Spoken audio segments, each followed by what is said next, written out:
Hi guys, welcome to true with NB. ఈరోజు నేను ఈ వీడియోలో మీకు కొన్ని మిస్టీరియస్ టెంపుల్స్ గురించి చెప్పబోతున్నాను.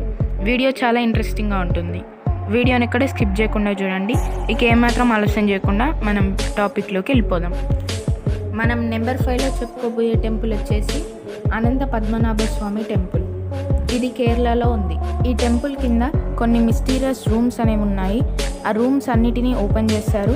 ఆ రూమ్స్ అన్నిటిలో చాలా విలువగల బంగారం అన్నీ ఉన్నాయి. కానీ ఒక్క డోర్ని మాత్రం ఓపెన్ చేయలేదు. ఆ డోర్ పేరు వచ్చేసి వాల్ట్ బి. దాన్ని కల్లారా డోర్ అని కూడా పిలుస్తారు.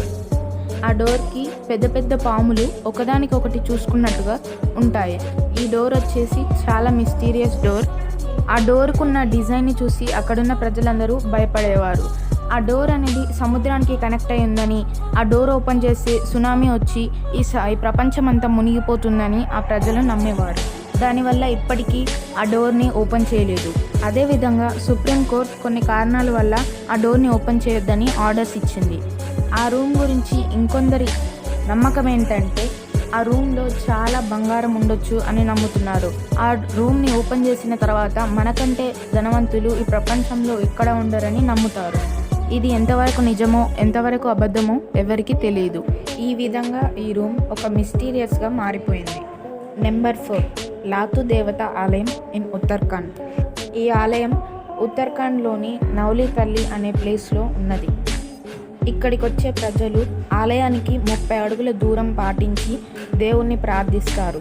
ఎందుకంటే ఆలయంలోకి ఎవరైనా ప్రవేశిస్తే వాళ్ళు గుడ్డి వాళ్ళు అవుతారని అక్కడ ప్రజల నమ్మకం. సంవత్సరానికి ఒక్కసారే ఈ గుడి తలుపులను తెరుస్తారు. ఆ రోజే పూజారి కళ్ళకు గంటలు కట్టుకొని పూజ చేయడానికి లోపలికి వెళ్తాడు.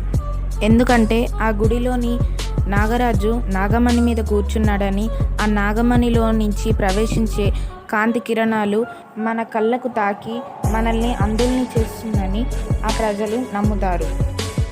నెంబర్ 3, మధ్యప్రదేశ్లోని కాకనాథ్ ఆలయం.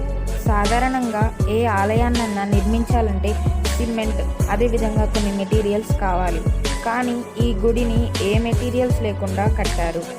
ఈ గుడి యొక్క గోపురాన్ని నిలువు మరియు అడ్డం రాళ్లను ఒకదాని మీద ఒకటి పేర్చి కట్టారు. ఇది ఒక అద్భుతమనే చెప్పాలి. ఈ ఆలయాన్ని ఆత్మలు ఒక్క రాత్రిలోనే కట్టాయని, అదేవిధంగా రోజు రాత్రి వచ్చి శివుణ్ణి పూజిస్తాయని ఆ ప్రజలు నమ్ముతారు. అందుకే ఈ ఆలయం దగ్గరికి ఎవ్వరూ రారు. నెంబర్ 2, బీహార్లోని మున్నేశ్వరి దేవి ఆలయం.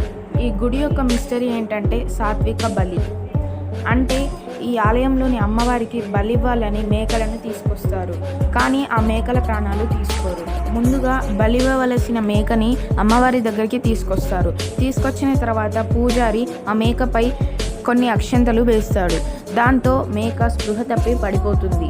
కొద్దిసేపటి తర్వాత మళ్ళీ పూజారి ఆ మేకపై అక్షంతలు వేస్తాడు. దాంతో ఆ మేక మళ్ళీ యథాస్థానానికి వచ్చేస్తుంది. వాళ్ళు దీన్నే బలి అని నమ్ముతారు. నెంబర్ 1, తమిళనాడులోని మురుగన్ టెంపుల్. ఇది తమిళనాడులోని కన్యాకుమారికి 75 కిలోమీటర్స్ దూరంలో ఉన్నది.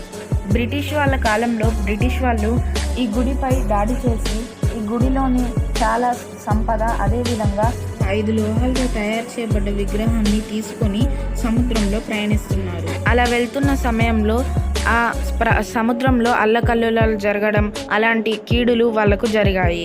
దాంతో ఆ షిప్ కెప్టెన్ ఆ విగ్రహం వల్లనే మనకు ఇన్ని కీడులు జరుగుతున్నాయి, ఆ విగ్రహంతో మనం వెళ్తే మనం చేరుకోలేము, ఆ విగ్రహాన్ని ఇక్కడే పడేయండి అని కెప్టెన్ చెప్పాడు. దాంతో ఆ విగ్రహాన్ని ఆ సముద్రంలో పడేశారు. ఆ తర్వాత ఒక వ్యక్తికి మురుగన్ స్వామి కలలో కనిపించి, నా విగ్రహం సముద్రంలో ఎక్కడైతే ఉంటుందో దానిపైన నిమ్మకాయ తేలుతుంది అని చెప్పాడు. దాంతో ఆ వ్యక్తి సముద్రంలోకి వెళ్ళి చూడగా నిమ్మకాయ తేలింది. అక్కడ దేవుని విగ్రహం కూడా దొరికింది. ఇది పెద్ద మిస్టరీ అనే చెప్పాలి. అదేవిధంగా మనకు 2004లో తమిళనాడులో సునామీ వచ్చిన సంగతి తెలిసిందే. అలా సునామీ వచ్చిన సమయంలో సముద్రానికి దగ్గరగా ఉన్న చాలా వరకు ఊర్లన్నీ మునిగిపోయాయి. కానీ ఈ మురుగన్ టెంపుల్ మాత్రం చెక్కు చెదరలేదు. అదేవిధంగా మురుగన్ టెంపుల్ దగ్గరికి వచ్చిన అలలన్నీ 2 కిలోమీటర్లు వెనుకకు వెళ్ళాయని ప్రత్యక్షంగా చూసిన ప్రజలు చెప్తూ ఉంటారు. అదేవిధంగా ఈ గుడికి నీళ్ళ వల్ల ఎలాంటి కీడు జరగదని ఆ ప్రజలు నమ్ముతూ ఉంటారు. చూశారు కదా ఫ్రెండ్స్, ఇవి మన ఇండియాలో ఉన్న మిస్టీరియస్ టెంపుల్ స్టోరీ. ఈ వీడియో కనుక నచ్చినట్లయితే లైక్ చేసి నా ఛానల్ని సబ్స్క్రైబ్ చేసుకోండి. అదేవిధంగా పక్కనే ఉన్న బెల్ ఐకాన్ని నొక్కండి. ఇంకా వేరే వీడియోతో మీ ముందుంటాను.